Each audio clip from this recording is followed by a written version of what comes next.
السلام عليكم.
بسم الله الرحمن الرحيم.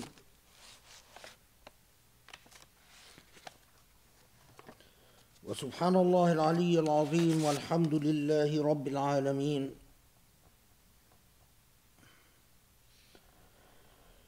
نحمد الله على نعمة الإسلام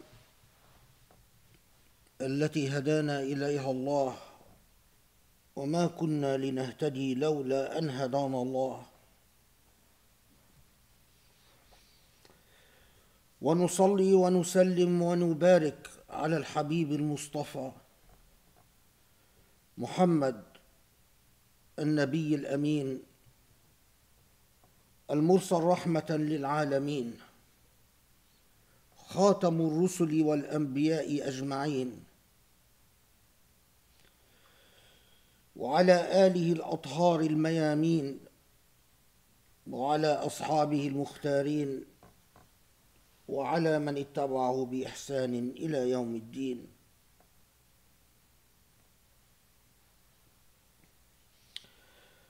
اللهم يا علي يا عظيم، يا رب إنا نتوكل عليك ونعوذ بك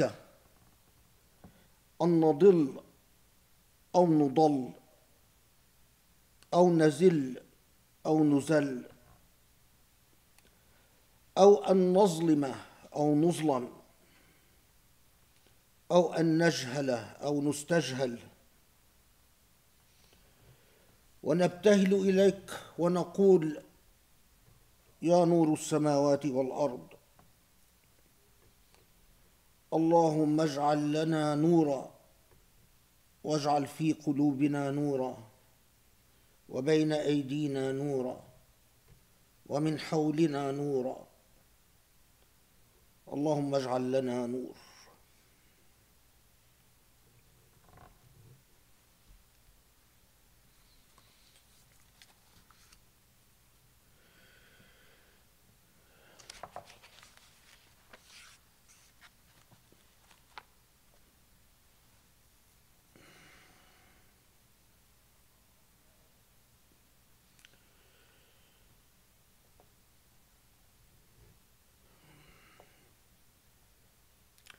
Let me start out with saying what should be rather obvious.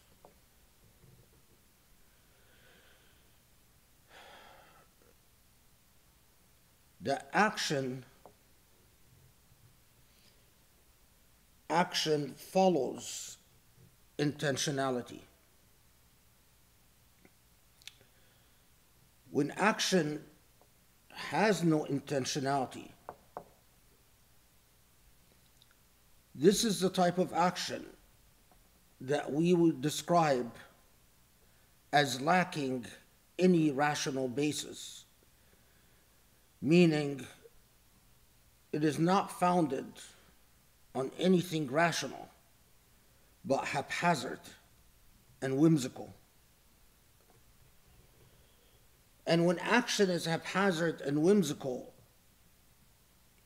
it often indicates the lack of intellectual determinism, which means that this action, more often than not, is generated by an insane or otherwise mentally inept, mentally handicapped, mentally incapable party.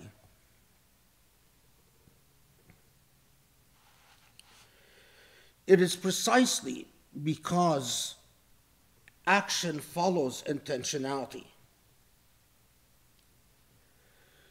that paying attention to people's thinking,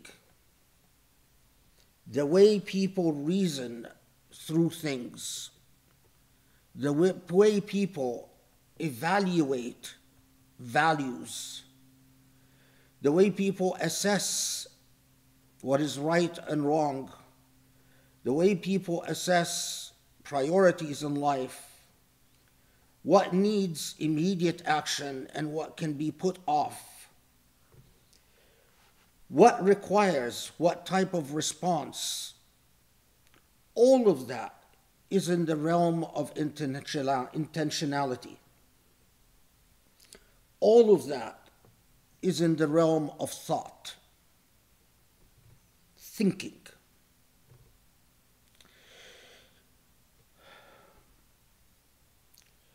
And although it is an obvious point, but it so often eludes people because it is so obvious. If you look at the affairs of a people and you examine their actions, and you are critical of these actions, this often points to something flawed, something wrong about their intentionality, i.e., the way they think. Why I start with this rather mundane and what should be an obvious point.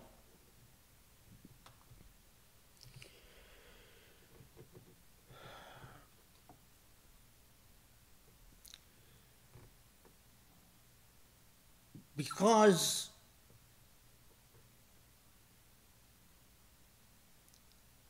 which is a point that I've made previously many times, the affairs of Muslims in the world today, when you examine their collective activities, what they do and what they do not do, what they engage themselves with and what they fail to engage themselves with, it repeatedly points out,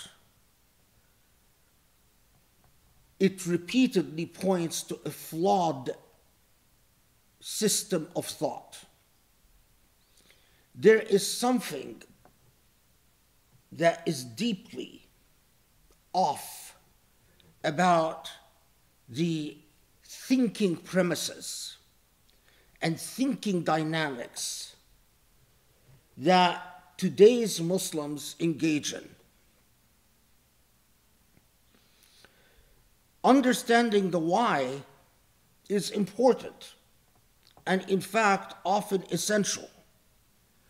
And in order to understand the why, we will often do need to delve into history and to analytically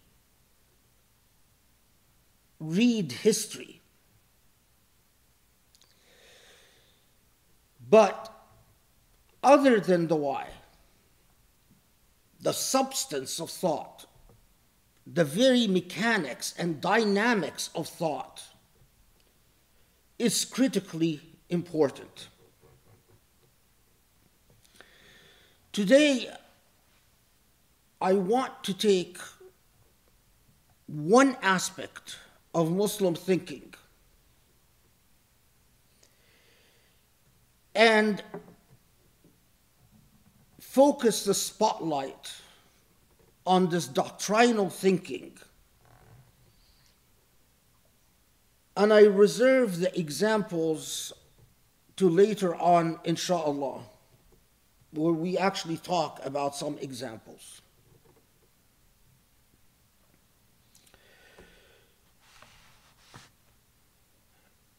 It is rather elementary and basic.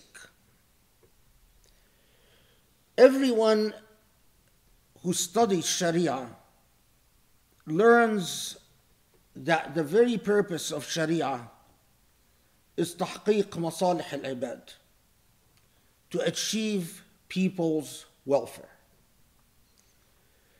In a nutshell, the very purpose of Sharia is to do good.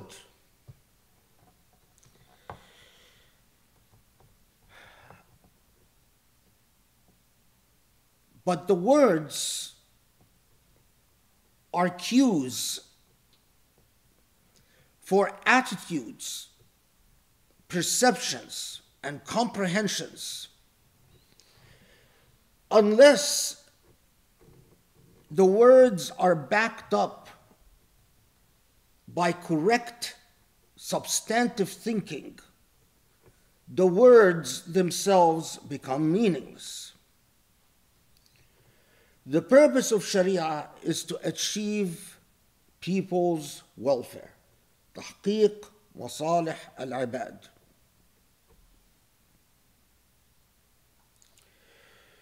Centuries ago, Muslim scholars attempted to give this broad principle some concrete and specific meanings. And so they reasoned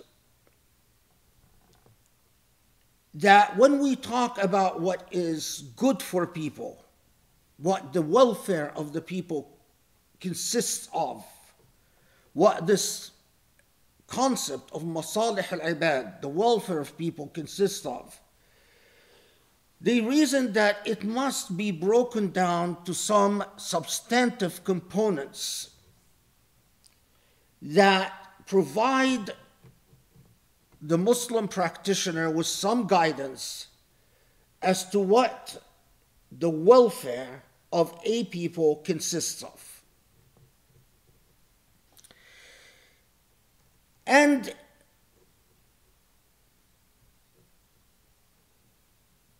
they set out some basic values that our medieval forefathers argued are essential for achieving people's welfare. So they said the protection of life is one. Sharia must protect life because life itself has value. Life itself is from God and taken by God, and human beings are charged with the preservation of this life. They also argued that intellect is a second, that Sharia has as a goal the preservation and protection of intellect, al-aql. Furthermore, they said that the protection of lineage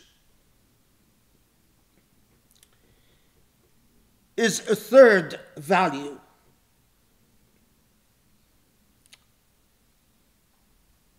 That we want to make sure that people are born knowing who their parents are, and that they are born within a family that takes care of them.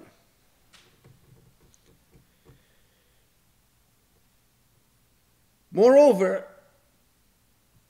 the protection of reputation was identified as another value, that you have a right to your good name and that you are not slandered, and that your good name is a vested interest that a human being possesses. Finally, they also argued that the protection of property is another such basic value. The protection of life, the protection of intellect, the protection of lineage, the protection of reputation, the protection of property. And many jurists, especially in later periods of Islamic history, added the protection of religion, meaning that you have a vested interest in believing whatever your religious beliefs are, possessing these beliefs and acting on these beliefs. And in fact, they argued that this right is not just extended to Muslims to believe in what they wish to believe, but also non-Muslims, and argued that the very institution of the jizya or the poll tax is to preserve the right of non-Muslims to believe in what they wish to believe.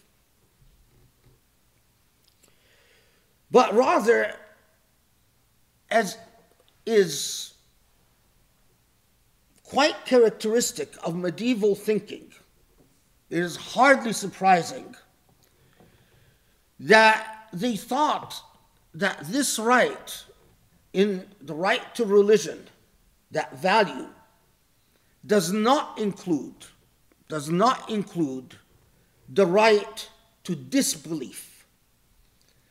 While they argued that people have a right to be Muslim, Christian, Jewish, Zoroastrian, Hindu, they did not believe that this right included a right to actually not believe in God or not believe in anything at all.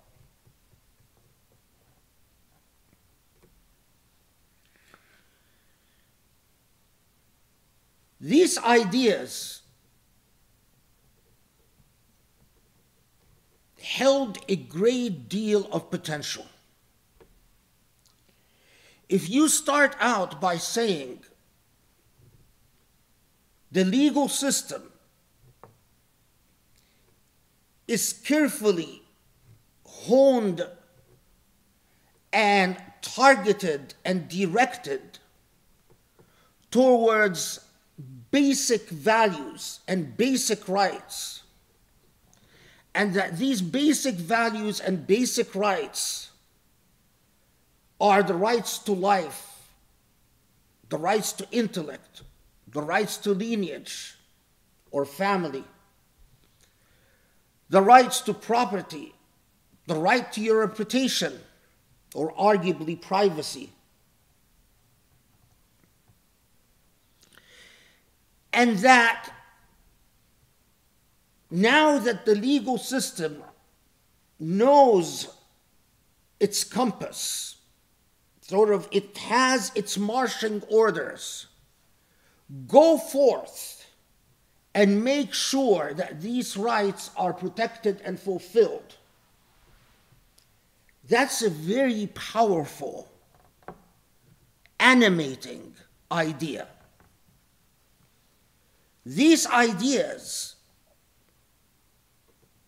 can produce a revolutionary impact upon the world.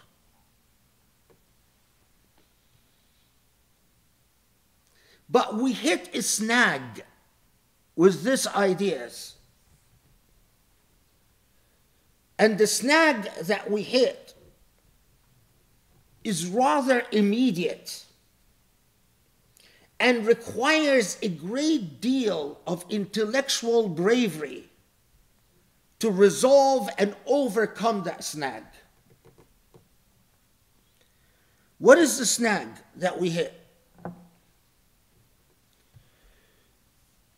Many jurists of literalist orientations in law and of conservative inclinations in law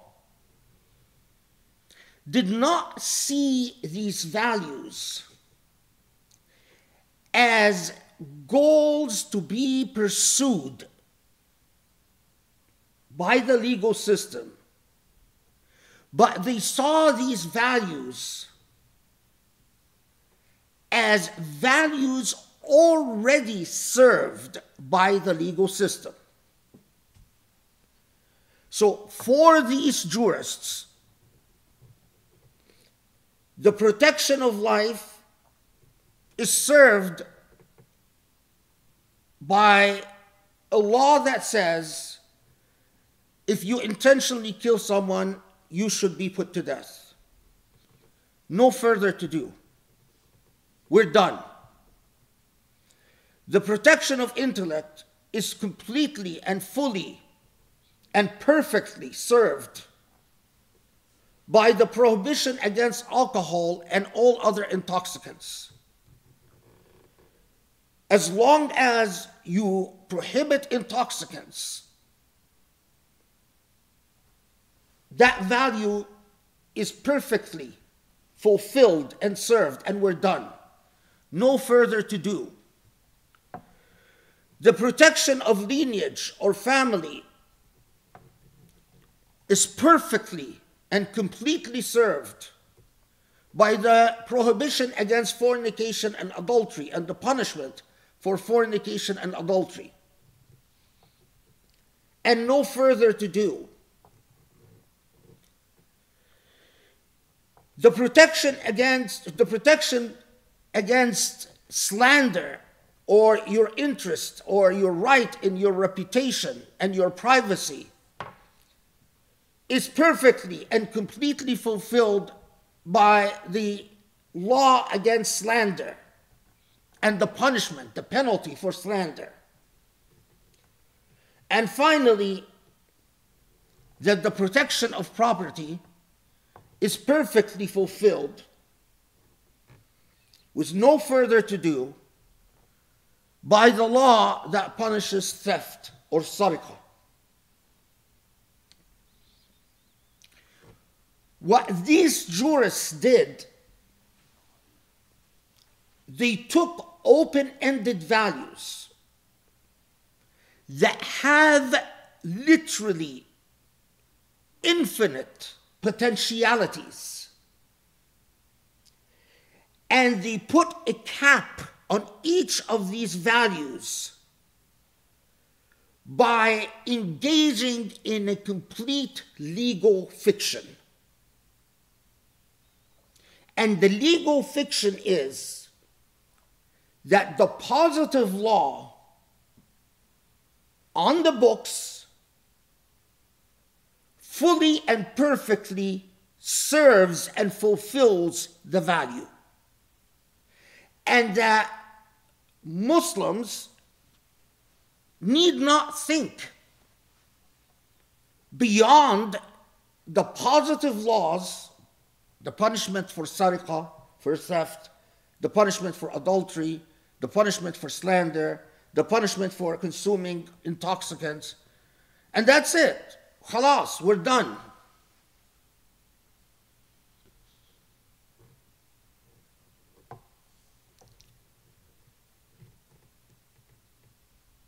The sad reality, though,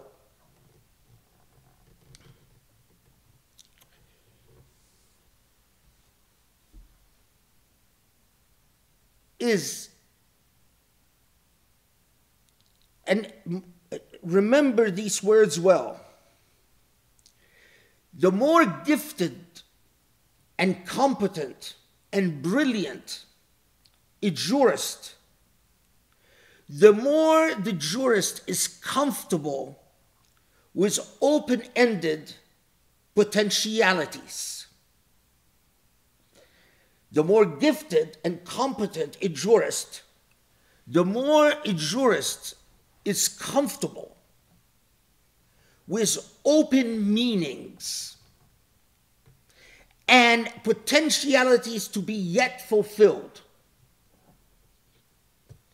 The more insecure and incompetent and limited the intellectual range and the imagination of a jurist, the more a jurist feels the need to cap open-ended values. Because that jurist finds great comfort in stability and statism, in things being static rather than open-ended. Whatever potentialities these values possessed in pre-modern Islam, in the medieval legal system, whatever creative work these values were doing. So for instance,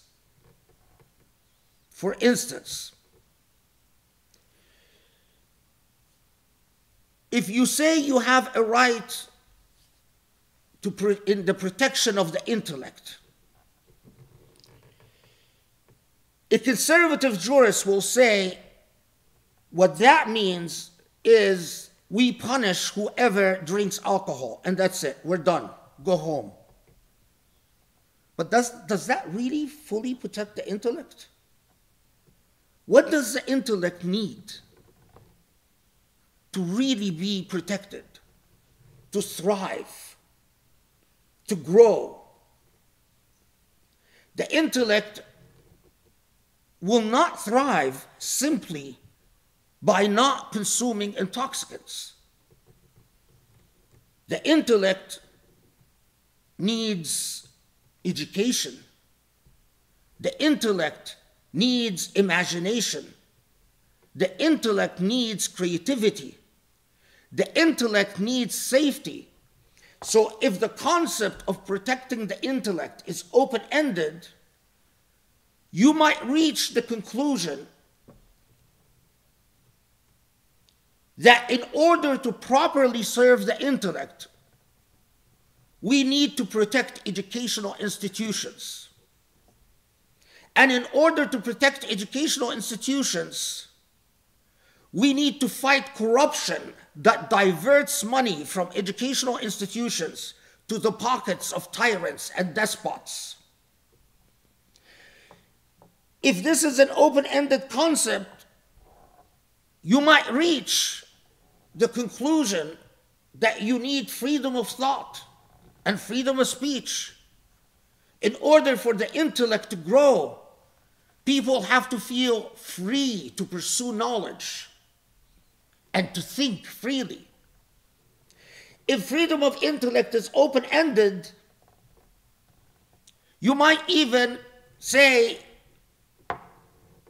that the intellect cannot thrive in despotic environments. The intellect cannot thrive if thinking might end up landing you in prison.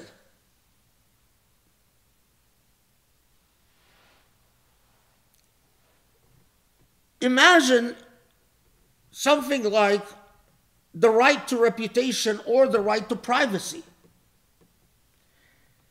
If you say that that right is fully addressed by punishment, by the punishment or the penalty for slander,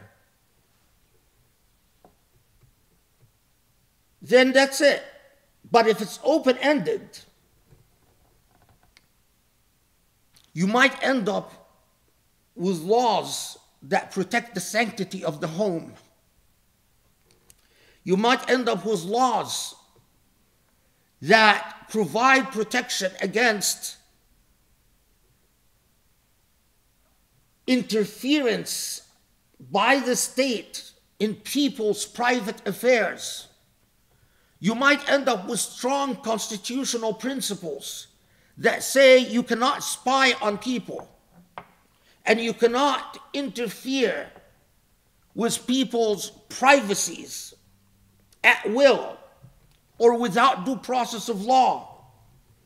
You might end up with endless potentialities.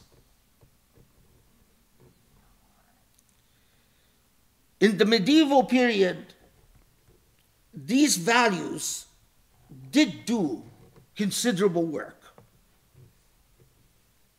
Within the medieval paradigms, the epistemological frameworks of the time, of that time period, Muslim jurists explored and developed the potentialities of these values in ways that were fitting for their time. But when the modern age set in, Islamic jurisprudence no longer attracted the best minds, no longer attracted the most brilliant intellects, no longer attracted the most creative and imaginative minds. Islamic jurisprudence became the province of the dull-minded and the unimaginative. Those who could not go to medical school or engineering school, and so by fiat ended up stuck with Islamic jurisprudence. Because of tyranny and despotism, the entire field of law became a marginality.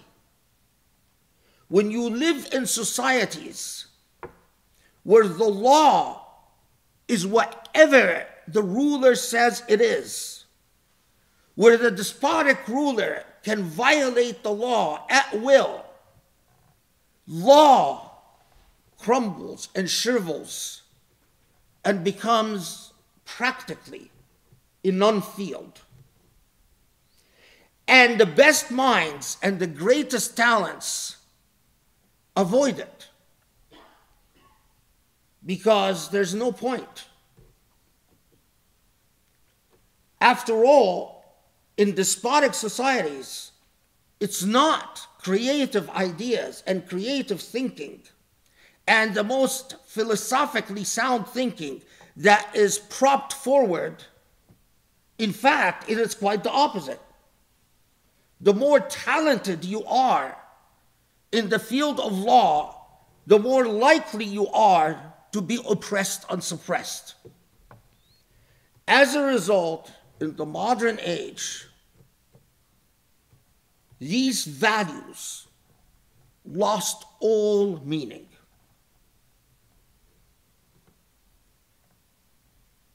They are cited to make Muslims feel good about their tradition. That's it. But try in any of the Islamic educational institutions, even in the United States or in Britain or in Canada, try to think out of the box. Try to suggest that the right to intellect, that the right to reputation, or the right to lineage is something other than the humdrum positive rules of the hudud laws, and watch the ostracism that will befall you. Try to think beyond the limits of the most apathetic and humble minds of the most intellectually inept people who are the guardians of Sharia today, and watch what will happen to you. Let's not kid ourselves. The guardians of Sharia today are the most unintelligent people, the most uncreative people,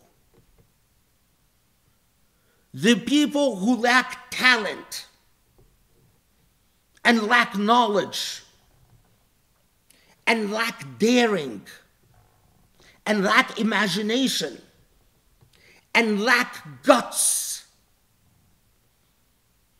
Sharia studies today has become the province for the cowardly. Those who want to keep repeating what they already know, the intellectually dull and apathetic and cowardly. In order to modify Muslim actions, in order to modify Muslim behavior, we need to tackle Muslim intentionality. We need to restructure Muslim intentionality. Not reform, restructure Muslim intentionality. And in order to restructure Muslim intentionality, we have to go back and we have to reclaim the ideas and the concepts with the greatest intellectual potential and rethink these concepts and reassert these concepts, and hopefully,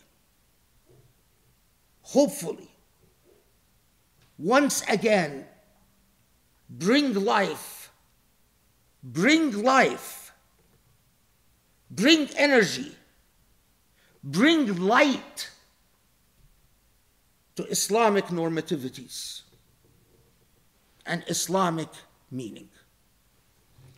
أقول قولي هذا استغفر الله لي ولكم صلى الله يستجيب لكم. بسم الله الرحمن الرحيم. والحمد لله رب العالمين وسبحان الله العلي العظيم. اللهم صل وسلم وبارك على محمد وعلى آله وأصحابه وعلى من اتبعه بإحسان إلى يوم الدين يا رب العالمين.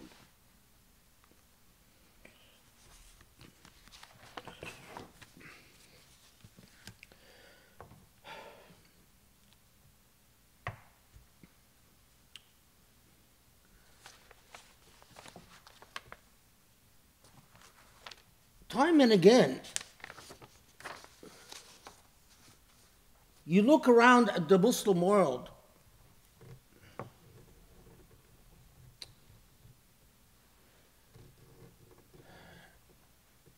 and if there's any level of honesty within you, you must wonder about Muslim intentionality and wonder about how did we end up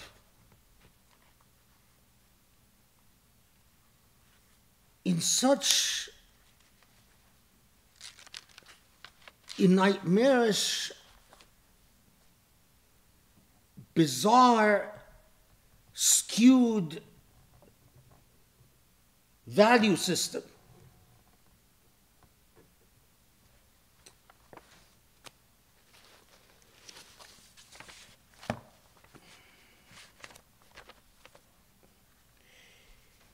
So,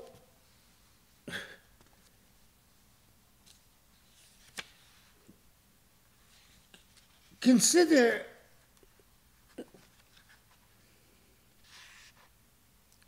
we all know about the protests going on in Iran.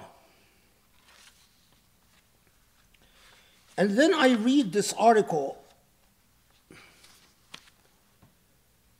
There are about 15,000 people arrested in these protests. And you read that supposedly the Iranian parliament voted 227 out of 290 to put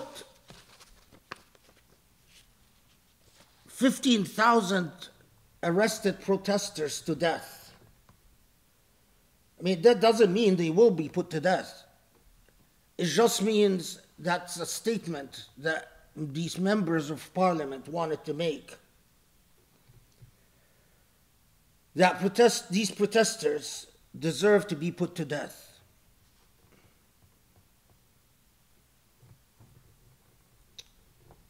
And you pause and you think, whether Sunni or Shia, it is beyond established that the first value is the protection of life.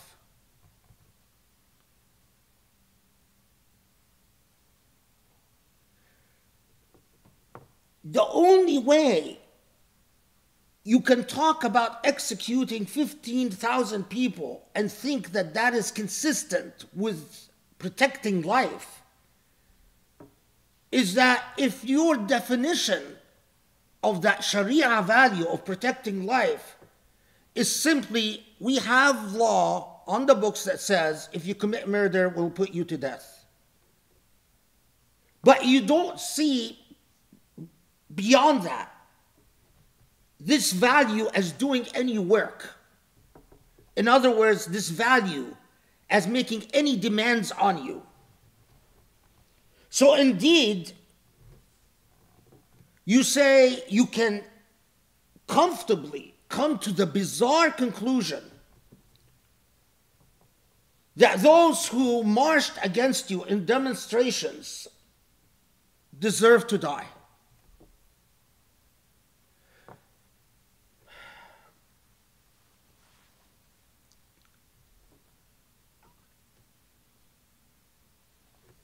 It is insane if you think that this doesn't affect the reputation of Islam, especially that when you leave Iran and you look to its neighbor Saudi Arabia or its neighbor Egypt, you find that these Muslims are no less disrespectful towards the value of life. You find a consistent pattern from Iran to Saudi, to the Emirates, to Egypt, to Yemen, to Bahrain. No value placed on life. It can be said with a straight face, execute protesters. And some people who don't like the Iranian government will be shocked by that. But I ask you honestly, how many of you are shocked by that on Islamic grounds, on Sharia grounds? Does it matter that whether in Shia or Sunni law, that for centuries Muslim jurists had said that these would count as bugha, and the bugha cannot be executed. Once you arrest them, you cannot execute them. You cannot confiscate their property. You can't even continue to imprison them if they promise to cease their activity. And that's medieval thinking. Why has the value of life and the protection of intellect, which could be interpreted to include freedom of speech and freedom of thought and freedom of expression and freedom to protest, why has it lost all its meaning like that?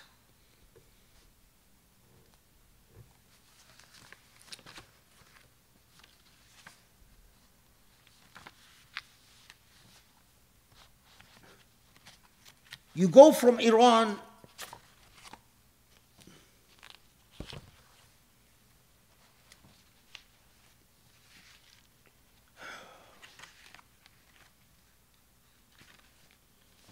some of you, I'm sure, heard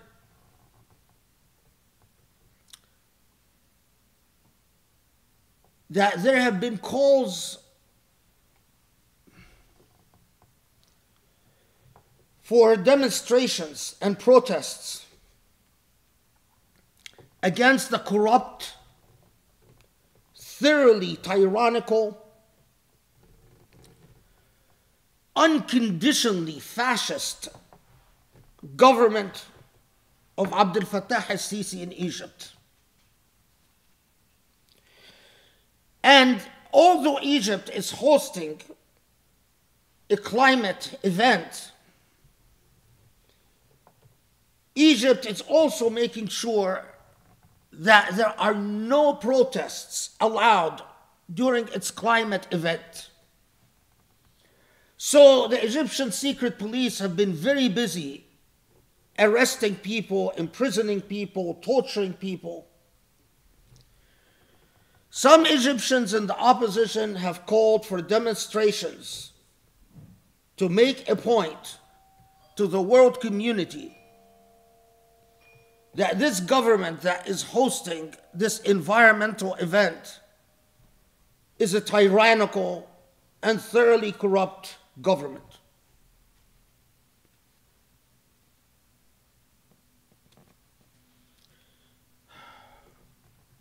One of those people is a man called Sharif Osman, who is a US citizen. Sharif Osman,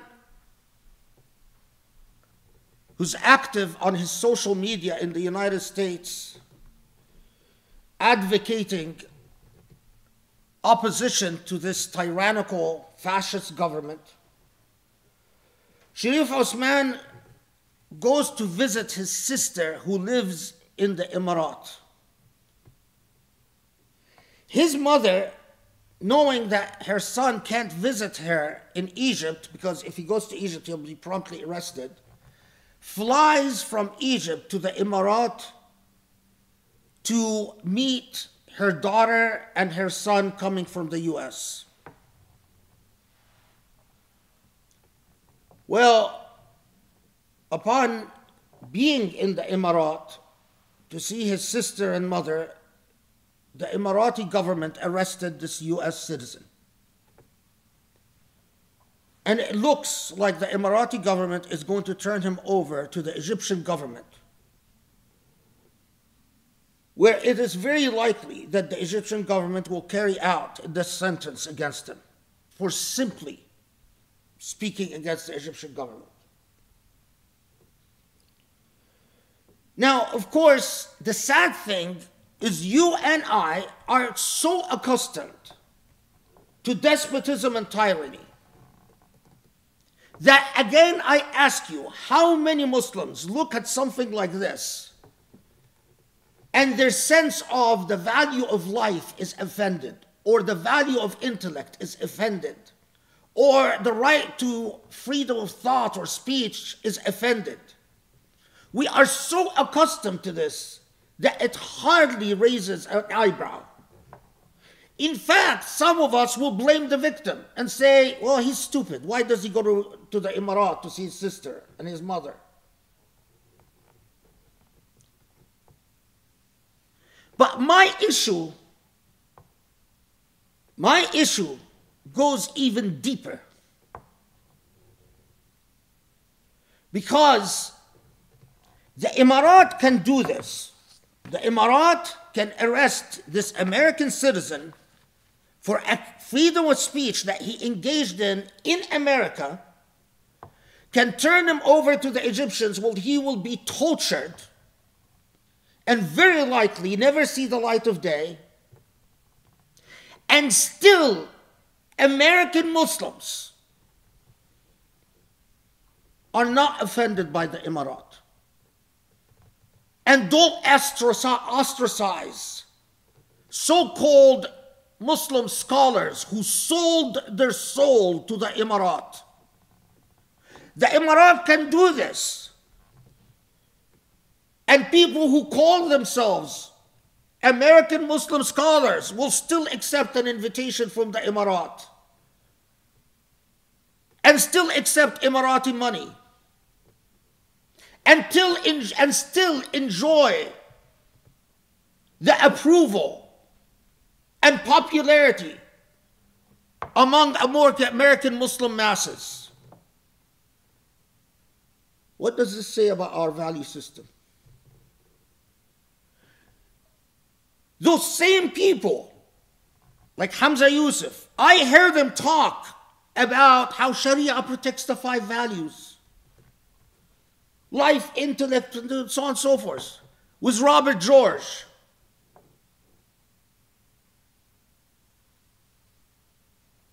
He's never sufficiently offended to say a single word critical of the Emirat. But with a straight face, he'll talk about the Sharia values. What has gone so wrong with us? This is hypocrisy that has reached the point of a pathology, of truly psychotic behavior, truly psychotic, pathological intentionality. Why are actions so messed up? Because our intentionality is pathological, incoherent.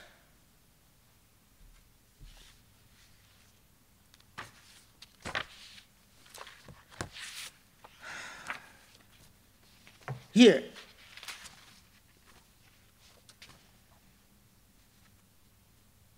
an article that talks about how the Hindutva, political Hinduism,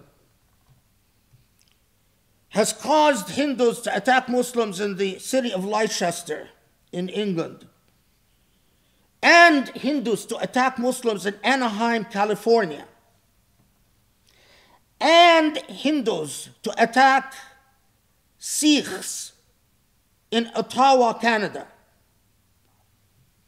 And then the Canadian Hindu nationalist leader, Ron Banerjee, told a reporter in Toronto, "I support the killing of Muslims and Sikhs in the Republic of India because they deserve to die."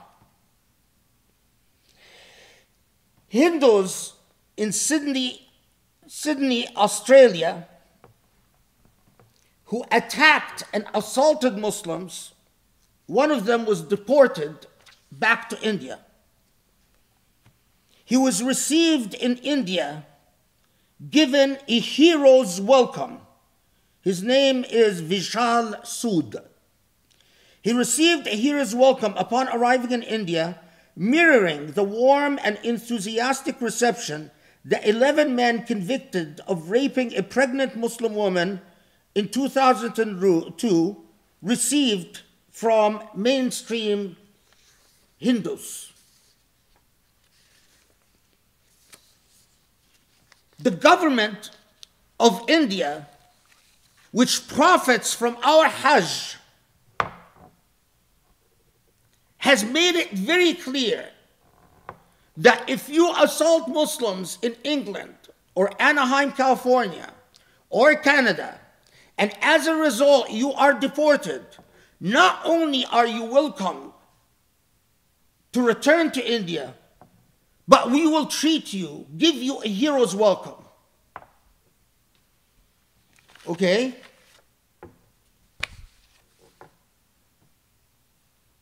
Now, this same government is received very warmly by the Emirat. The same government that is responsible for numerous human rights abuses. Where is the Muslim? How do we understand Muslim intentionality when we don't even bother making a statement? Hindus can do what they will with Muslims. They can profit from assaulting and humiliating and degrading Muslims. Then they can turn around and make millions of dollars from Muslim Hajj with Saudi and make billions of dollars from trade with their close partner and friend, the Emirat. And Muslims in the United States don't see the Emirat in any problematic picture. Muslims in the United States are not offended by a scholar or scholars who sleep in the embrace of the Emirat night and day. What has happened to Muslim intentionality? What do you think are the types of actions this intentionality is going to produce? Do you really think that the actions coming out of such a demented intentionality is going to be in any way healthy?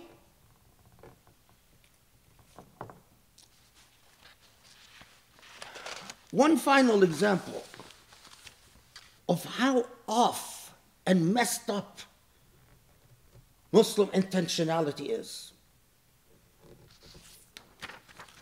I see this picture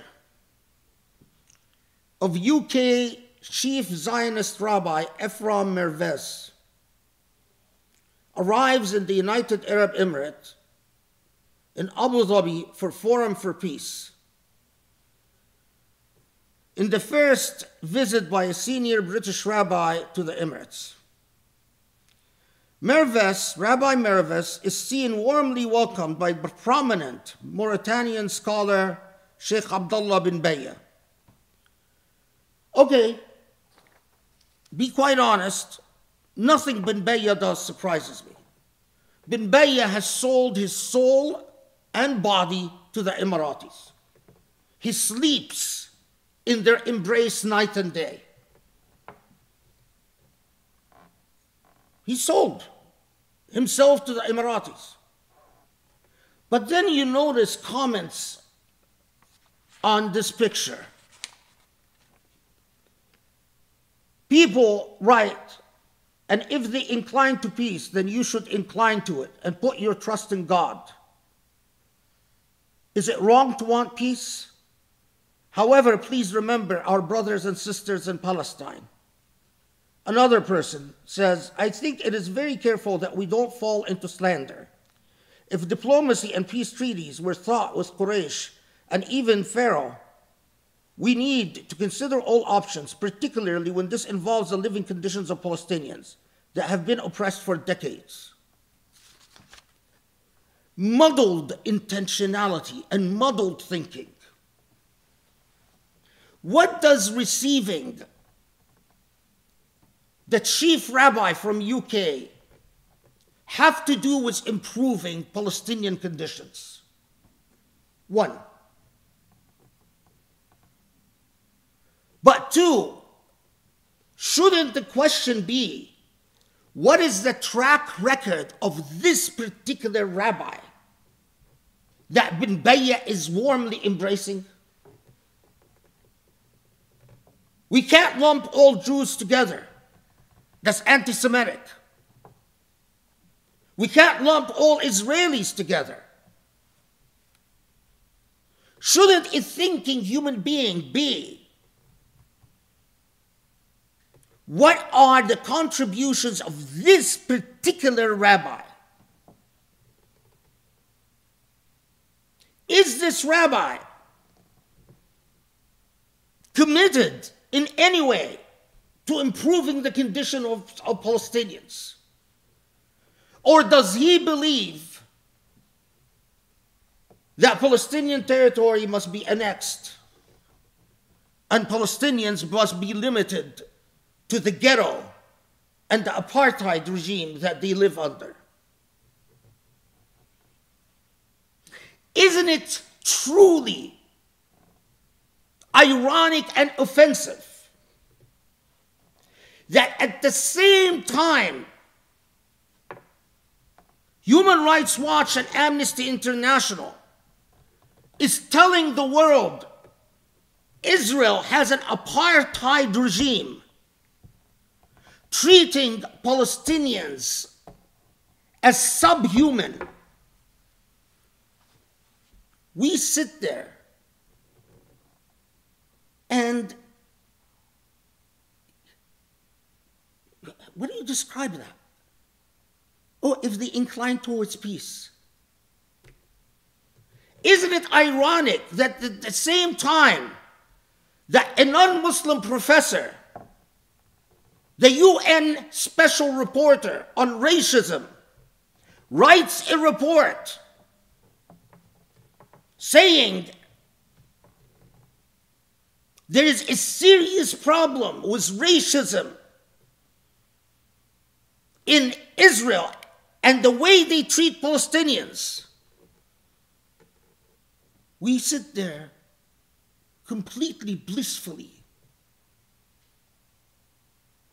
blank, intellectually, morally blank. What do we do with the fact that Allah says in Surah Al-Mumtahina,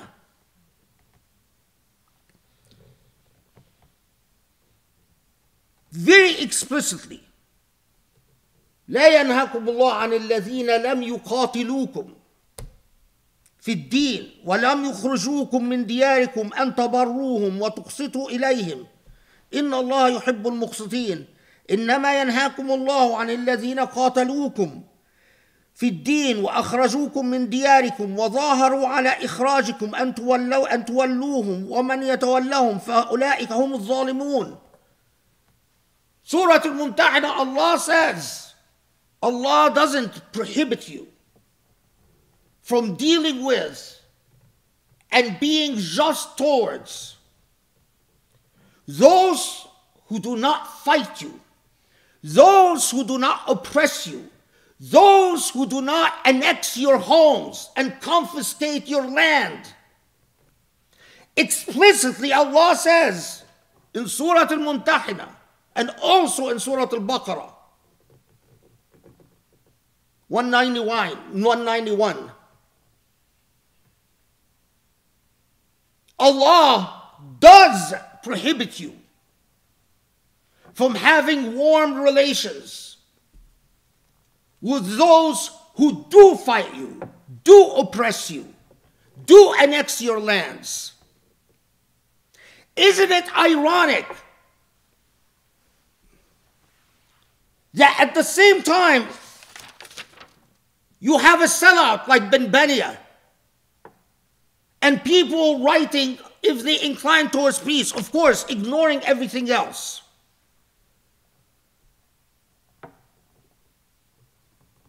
That the Israelis elect the most right-wing government ever. Isn't it ironic that those who say, and we can't forget our Palestinian brothers, well, what have you done for Palestinians? That Israel continue to kill on a daily basis.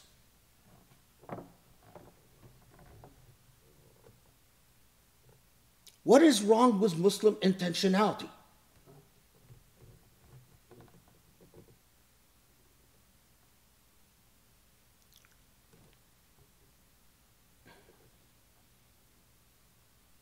There is a huge difference between those who incline towards peace and those who do what colonialism has been doing for hundreds of years. They accept your surrender. They accept your submission. They accept your subservience when it is handed over to them. What colonialism has been doing for centuries, conceding nothing, taking your lands, taking your language, denying your religion. In this case, confiscating, annexing Jerusalem, making no concessions to you, and at the same time say, extend the hand to you. That is not the hand of peace. That's the hand of surrender and submission. And the warm embrace that bin Bayya gives and that the Emiratis give, an embrace that, by the way, is not a Palestinian embrace, and they have no right to even imply that this embrace is on behalf of Palestinians. It is the embrace of total surrender and total submission. It is the embrace of saying, you have the right to pursue lofty values. You Israelis have the right to build a country in which an extremist religious Jew has the right to be elected to parliament, in which Israelis are not persecuted by their own government. You have the right to live under a legal system that honors your right to life, to intellect, to family, to privacy, to property.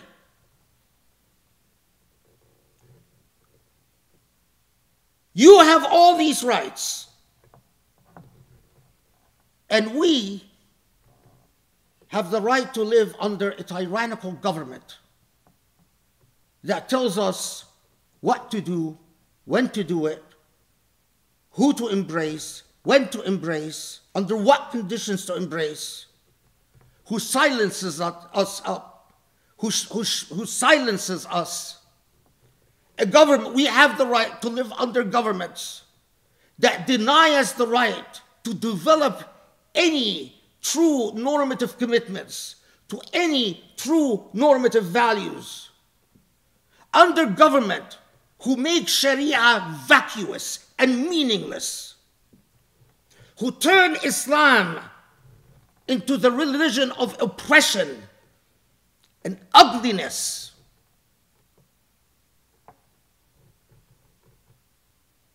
And for whatever reason, we're happy with this equation. We've sold out. And in return, for the comfort of living that we receive, this is the state of affairs that we will inherit to our children. Do you see the disaster in disastrous intentionality?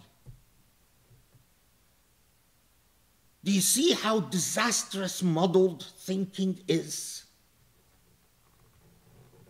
Do you see how much work we need to do?